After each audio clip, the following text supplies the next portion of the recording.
성도 여러분 안녕하세요. 오늘도 주 예수님의 은혜가 함께 하시기를 빕니다. 이 시간 마음과 뜻을 모아서 하나님 앞에 예배를 드립시다. 먼저 사도신경으로 우리의 신앙을 고백하겠습니다.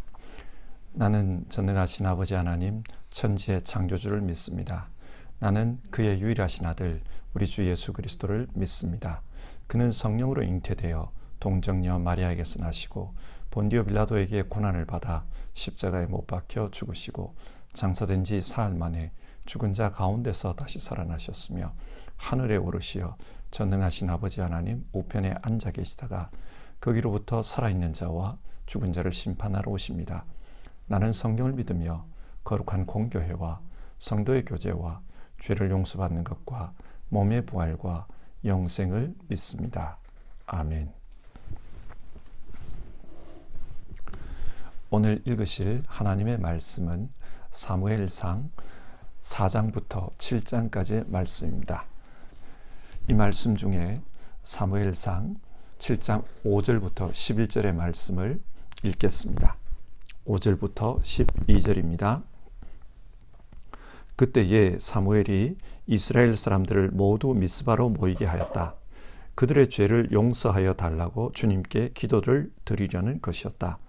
그들은 미스바에 모여서 물을 기르다가 그것을 제물로 삼아 주님 앞에 쏟아붓고 그날 종일 금식하였다. 그리고 거기에서 우리가 주님을 거역하여 죄를 지었습니다 하고 고백하였다. 미스바는 사무엘이 이스라엘 자손 사이의 다툼을 중재하던 곳이다. 이스라엘 자손이 미스바에 모였다는 소식이 블레셋 사람에게 들어가니 블레셋 통치자들이 이스라엘을 치려고 올라왔다. 이스라엘 자손은 그 소식을 듣고 블레셋 사람들을 두려워하였다. 그들이 사무엘에게 가서 주 우리의 하나님이 우리를 블레셋 사람의 손에서 건져주시도록 쉬지 말고 기도하여 주시기 바랍니다 하고 간청하였다. 사무엘이 젖먹는 어린 양을 한 마리 가져다가 주님께 온전한 번제물로 바치고 이스라엘을 구원하여 달라고 주님께 부르짖으니 주님께서 그의 기도를 들어주셨다. 사무엘이 번제를 드리고 있을 때에 블레셋 사람이 이스라엘과 싸우려고 다가왔다. 그러나 그때 주님께서 큰 천둥 소리를 일으켜 블레셋 사람을 당황하게 하셨으므로 그들이 이스라엘에게 패하였다. 이스라엘 사람이 미스바에서 나와서 블레셋 사람을 뱃갈 아래까지 뒤쫓으면서 무찔렀다. 사무엘이 돌 하나를 가져다가 미스바와 센 사이에 놓고 우리가 여기에 이르기까지 주님께서 우리를 도와주셨다 하고 말하면서 그 돌의 이름을 에벤 에셀이라고 지었다. 아멘.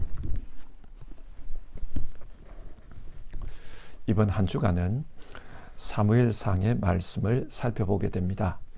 사무엘상은 이스라엘의 역사를 기록한 역사서 중에 하나입니다. 역사를 기록하다 보면 누구는 착하다, 누구는 악하다. 어떤 시대는 좋았고 어떤 시대는 나빴다. 그런 평가를 내릴 수밖에 없습니다. 그러면 사무엘서는 어떤 기준으로 역사를 평가하고 있습니까? 우리는 성경을 읽으며 그런 질문을 하게 됩니다. 사무엘상 2장 30절에 나오는 하나님의 말씀을 읽어보겠습니다. 이제는 내가 나를 존중하는 사람들만 존중하고 나를 경멸하는 자들은 수치를 당하게 할 것이다. 하나님은 하나님을 존중하는 사람을 존중히 여기겠다고 하십니다.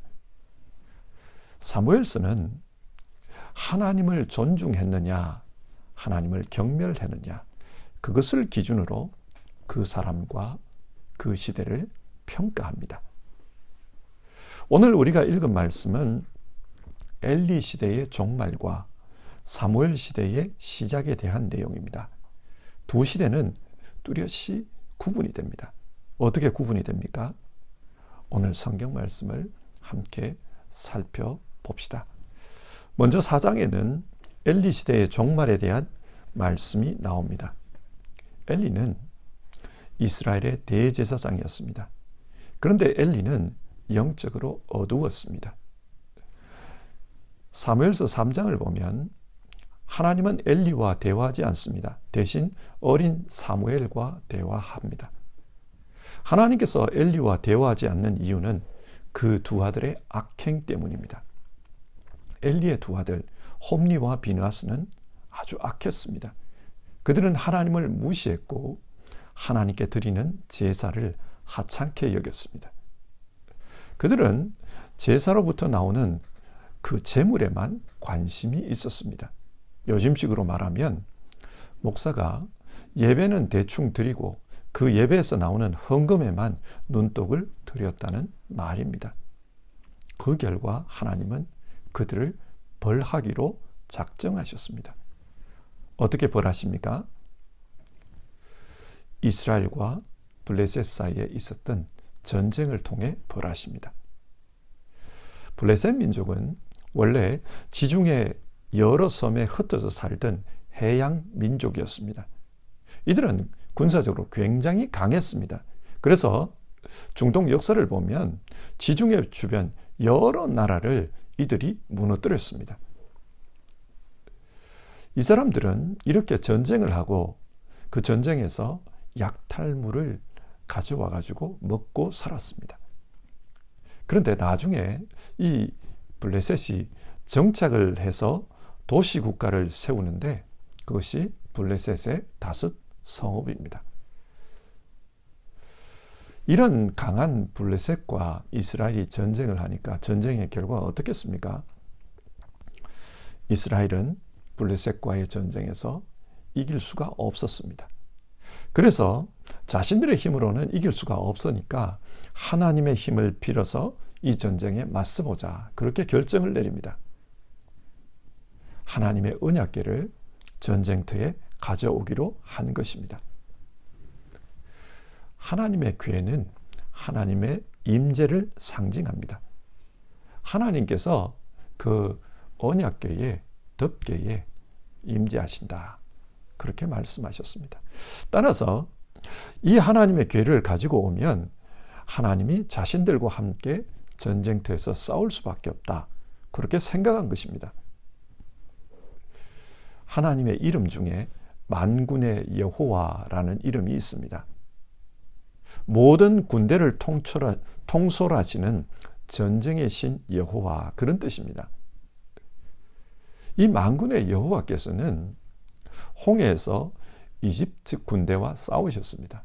그리고 그들을 섬멸했습니다. 그처럼 지금 블레셋 군대도 그렇게 물리쳐 주실 것이다. 이스라엘 사람들은 그런 기대를 하면서 하나님의 궤를 전쟁터에 가지고 온 것입니다. 그런데 결과는 어떠했습니까? 이스라엘이 참패했습니다. 10절을 보면 보병만 3만 명이 죽었다고 합니다.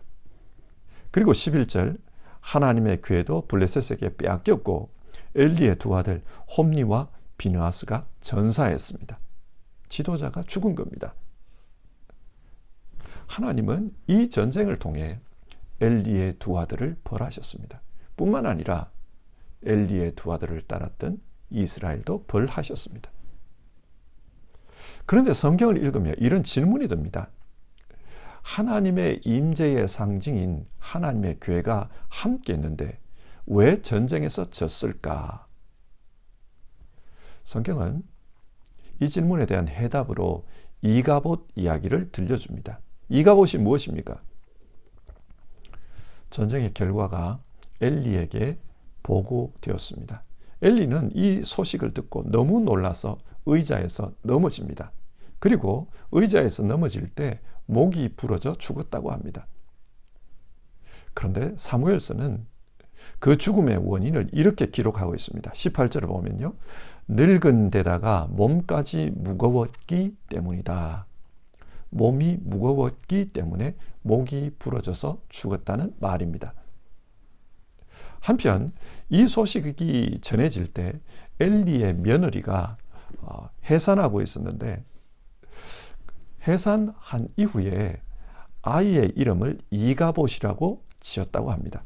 이가봇, 이스라엘에서 하나님의 영광이 떠났다, 그런 뜻입니다. 이 부분을 히브리어 성경으로 읽어보면 묘한 교훈이 느껴집니다. 영광이라는 말은 히브리어로 카보드인데 이 카보드는 무겁다라는 뜻의 카베드에서 유래했습니다. 그러니까 영광이란 하나님께 무게중심을 두는 것을 의미합니다. 그런데 엘리의 몸이 무거웠다고 했지 않습니까? 엘리의 몸이 무거웠다. 여기서 무겁다는 말은 히브리어로 카베드입니다. 그러니까 엘리는 삶의 무게중심을 자기 자신에게 두다가 죽었다. 그 말입니다. 무슨 말입니까?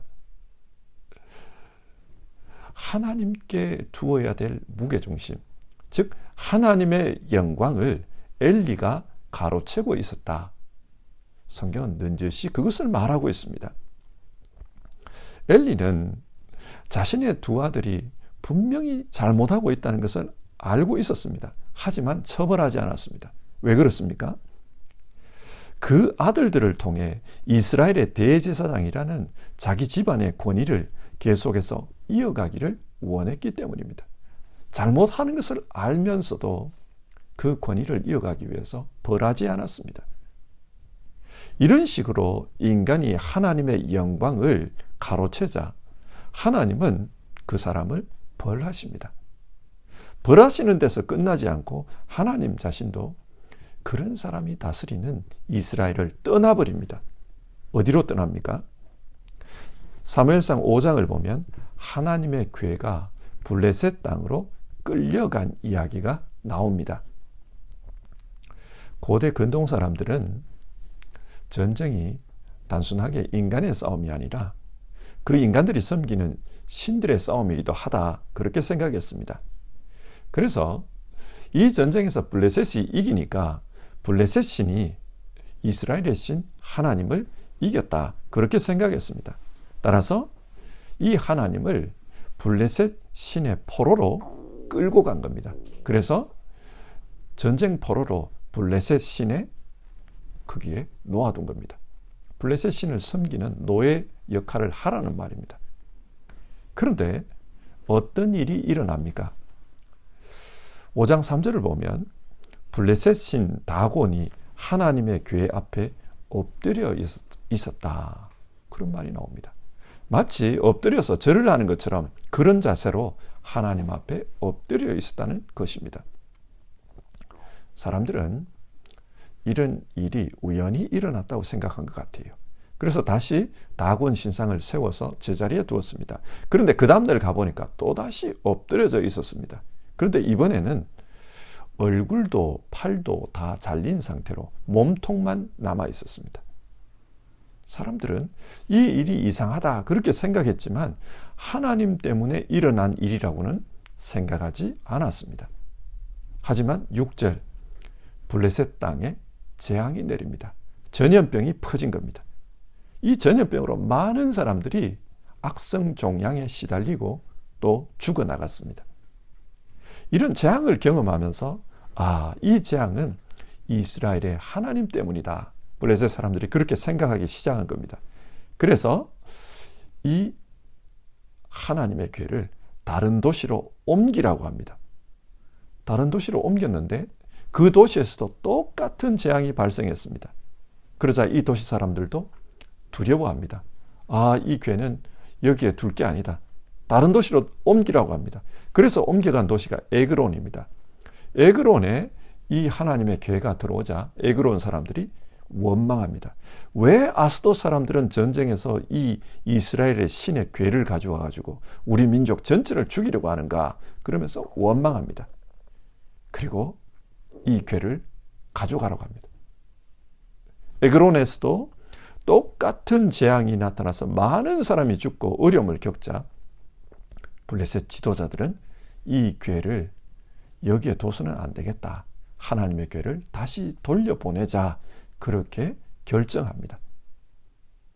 이어서 사무엘상 6장의 말씀을 봅시다. 하나님의 궤가 7달 동안 블레셋 땅에 머물렀다고 합니다. 한편 이 7달 동안에 이스라엘에도 많은 변화가 있었습니다. 엘리와 엘리의 두 아들이 죽었습니다. 지도자가 죽은 거죠. 그러니까 다른 지도자를 세워야 되지 않습니까? 그래서 세워진 새로운 지도자가 사무엘이었습니다. 하나님은 하나님을 존중하지 않는 엘리와 엘리의 두 아들을 벌하셨습니다. 그리고 하나님 자신도 그 사람들이 다스리는 이스라엘을 떠나셨습니다. 그러면 하나님을 존중하는 사무엘이 이스라엘의 지도자가 되었을 때 이제는 어떻게 하실까요? 하나님은 다시 돌아오십니다. 그 이야기가 사무엘상 6장의 내용입니다. 블레셋에서 이렇게 재앙이 발생하자 결국 하나님의 괴를 돌려보냅니다. 그런데 어떻게 돌려보낼 것인가? 그냥 돌려보내면 안 된다고 생각했습니다. 속건 제물과 함께 돌려보내야 한다. 그렇게 결정했습니다. 왜 그런 결정을 내렸습니까? 속건제는 하나님께 죄를 지었을 때 드리는 제사인데 그냥 제사만 드리는 것이 아니라 죄에 대해서 용서를 비는 의미로 보상금도 함께 지불하는 그런 제사입니다. 블레셋은 하나님께 죄를 지었습니다. 하나님의 영광을 가렸던 겁니다. 하나님이 어떤 분인지를 모르고 자기 신을 섬기는 노예처럼 그 신전에 두었던 겁니다. 그래서 하나님의 영광에 피해를 입혔다. 그렇게 생각해서 보상금을 지불하려는 것입니다. 어떤 보상금을 지불합니까? 블레셋 5도시의 그 수대로 금으로 악성 종양 모양 5개와 쥐 모양 5개를 만들어서 보상금으로 지불합니다. 금은 지금이나 예나 가장 귀한 보물 중에 하나입니다. 이 금은 영광을 상징한다고 해요. 블레셋은 하나님의 영광을 자신들이 가렸기 때문에 이 금을, 영광을 상징하는 금으로 하나님께 보상하는 것입니다. 그래서 하나님의 영광을 다시 이스라엘로 돌려보내는 겁니다. 그러면 왜 금으로 악성 종양과 쥐 모양을 만들었을까요? 우리 성경에는 자세히 나오지 않지만 당시 블레셋은 쥐 때문에 큰 어려움을 당했던 것 같습니다. 그리고 이 쥐로 말미암아 전염병이 퍼졌고 그 전염병으로 말미암아 악성 종양이 생긴 거예요. 어쩌면은 패스트 같은 그런 병이었던 것 같습니다. 그래서 하나님께 용서를 빌면서 그 악성 종양과 쥐도 물리쳐달라. 하나님의 영광을 우리가 가렸습니다. 죄송합니다. 하나님, 이 악성 종양과 쥐도 물리쳐 주십시오. 가져가 주십시오. 그런 의미로 그 모양으로 만든 겁니다. 자, 이렇게 해서 하나님의 괴는 이스라엘로 돌아옵니다. 하나님의 영광이 다시 사무엘이 다스리는 그 이스라엘로 돌아온 겁니다. 그래서 사무엘상 7장은 하나님의 영광이 이스라엘에 돌아왔을 때 어떤 일이 벌어졌는가 그것을 보여줍니다. 먼저 사무엘은 이스라엘 백성들에게 회개하자고 그럽니다. 지난날 잘못했던 모든 것에 대해서 하나님 앞에 회개하자. 그래서 하나님 앞에 회개하는 그런 영적 집회가 벌어집니다. 미스바에서 벌어졌는데요. 이 일을 앞두고 사무엘이 이런 말을 합니다. 3절인데 여러분이 온전한 마음으로 주님께 돌아오려거든 이방의 신들과 아스타롯 여신상들을 없애버리고 주님께만 마음을 두고 그분만을 섬기십시오. 이 말씀을 잘 한번 보십시오. 이 당시 이스라엘은 지금 이방 신들과 아스타롯 여신상을 자기들 가운데 가지고 있었다는 말입니다. 그런데 2절을 보면 이스라엘 백성이 어려움을 겪자 하나님을 사모하고 있었다. 그런 말이 나옵니다. 그러니까 하나님을 사모하면서도 동시에 이방 신들을 자기들 가운데 모시고 있었다는 말입니다. 무슨 의미입니까? 이 이방 신들은 가나안의 신들입니다. 가나안의 신들은 물질의 축복, 육신의 즐거움을 가져다주는 신이다. 그렇게 여겨졌습니다. 그러니까 하나님을 믿는다면서도 물질의 축복, 육신의 즐거움, 그것은 포기하지 못했다는 것입니다. 그래서 하나님을 사모하면서도 동시에 물질의 축복, 육신의 즐거움을 가져다주는 그 가나안의 신상을 자기들 가운데 모시고 있었던 것입니다. 사무엘은 진짜 하나님 앞에 회개하려고 하거든 이런 것을 버리라고 합니다. 세상적인 욕심, 세상적인 욕망, 이것을 버리고 하나님께로 돌아오라. 그것을 말합니다. 사람은 자기가 살아오던 삶의 습관, 삶의 욕망을 쉽게 끊지를 못합니다. 영적 부흥은 이런 것을 버릴 때, 이런 것과 단절할 때 그때 주어지는 것입니다. 그냥 오는 것이 아닙니다. 그래서 사무엘은 미스바에 모여서 금식하며 하나님께 돌아가자 그렇게 제안합니다. 사람이 음식을 끊고 금식하듯이 그런 결연한 마음으로 과거의 습관, 과거의 욕망과 단절하자는 것입니다. 이스라엘은 전심으로 하나님께 기도했습니다.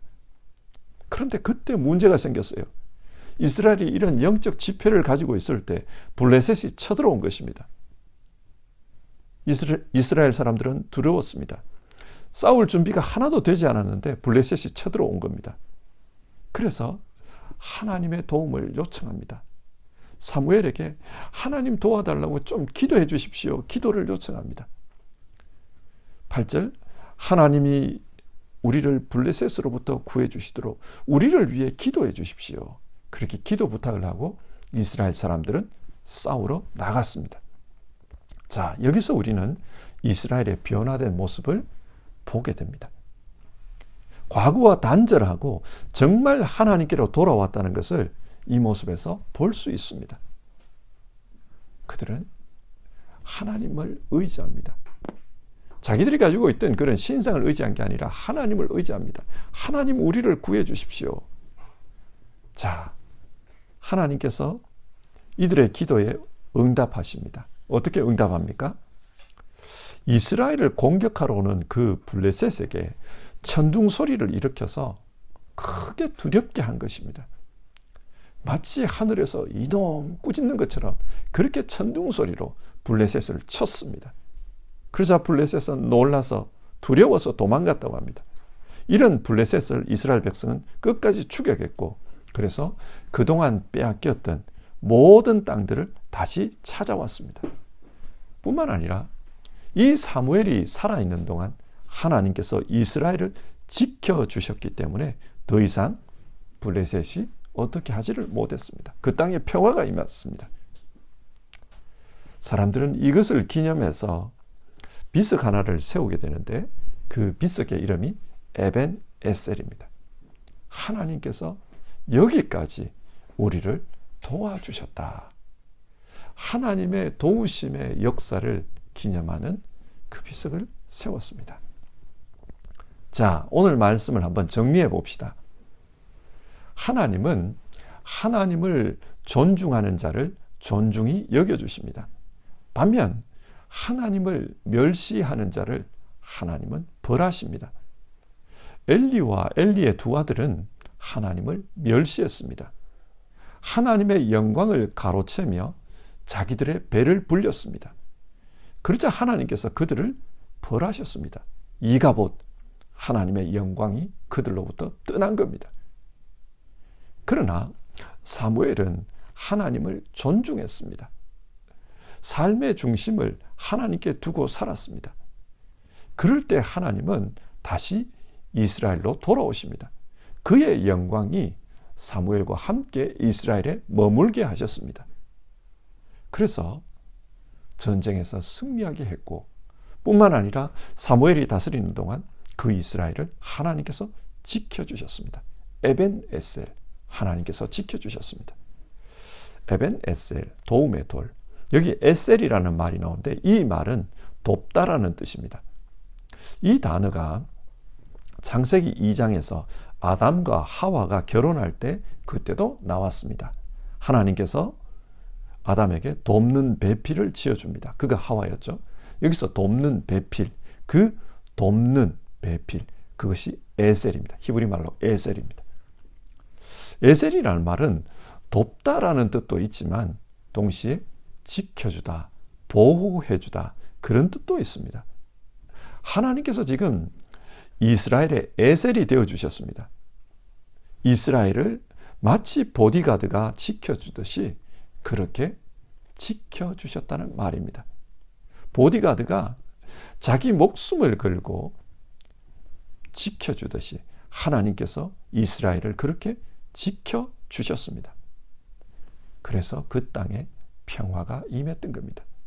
여러분, 하나님을 존중하면 하나님께서 이렇게 지켜주십니다. 우리 인생의 보디가드가 되어주십니다. 하나님을 존중하며 삽시다.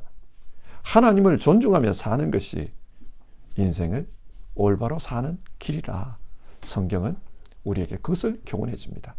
우리 모두 이 아침에 하나님을 존중하며 살겠습니다. 그런 마음을 가지고 기도하고 하루를 시작합시다.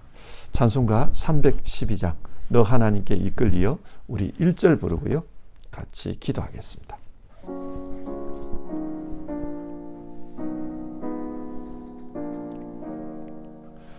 너 하나님께 이끌리어 일평생 주만 바라며 너 어려울 때 힘 주시고 언제나 지켜주시리 주 크신 사랑 믿는 자 그 반석 위에 서리라. 아멘. 우리 오늘 말씀을 생각하면서 같이 기도합시다. 하나님은 하나님을 존중히 여기는 사람을 존중히 여겨주십니다. 그 사람의 에셀이 되어주십니다. 그 사람을 보호해 주시고 도와주시고 보디가드가 되어서 지켜주십니다. 하나님, 하나님을 존중히 여기며 살겠습니다. 이 세상 가운데서 정말 하나님께 영광을 돌리며 살겠습니다. 내 삶의 중심을 하나님께 두고 살겠습니다. 우리 그런 마음의 결단으로 이 아침 같이 기도해 봅시다. 사랑하시는 하나님 아버지,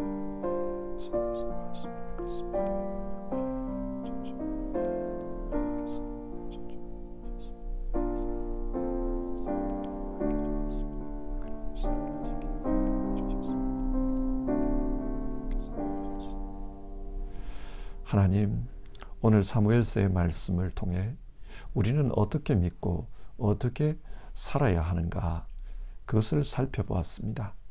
하나님께서는 하나님을 존중히 여기는 자를 존중히 여겨주셨습니다. 그래서 우리 모두는 하나님을 믿고 하나님을 존중히 여기며 살라. 성경 그것을 교훈합니다. 우리 모두도 하나님을 존중히 여기며 살게 하옵소서. 우리 삶의 중심을 하나님께 두고 살게 하옵소서. 무엇을 하든지 하나님께 영광을 돌리며 사는 우리 모두 될 수 있도록 도와주시옵소서. 오늘 아침 이 예배를 드리는 모든 분들 하나님을 존중히 여기며 살겠다 마음으로 그렇게 결단하고 기도할 때 하나님 그 인생의 에셀 하나님께서 돕는 분이 되어주시기를 바랍니다. 하나님께서 그 인생의 보디가드가 되어주시기를 바랍니다. 그래서 도우시고 지키셔서 하나님 그 인생에 하나님의 평강이 임할 수 있도록 인도해 주시기를 바랍니다. 하나님의 역사가 하나님을 존중히 여기는 분들에게 함께 하시기를 바랍니다. 우리 주님 예수님의 이름으로 기도드립니다. 아멘. 주기도문 하겠습니다. 하늘에 계신 우리 아버지, 아버지의 이름을 거룩하게 하시며 아버지의 나라가 오게 하시며 아버지의 뜻이 하늘에서와 같이 땅에서도 이루어지게 하소서. 오늘 우리에게 일용할 양식을 주시고 우리가 우리에게 잘못한 사람을 용서하여 준 것 같이 우리 죄를 용서하여 주시고 우리를 시험에 빠지지 않게 하시고 악에서 구하소서. 나라와 권능과 영광이 영원히 아버지의 것입니다. 아멘.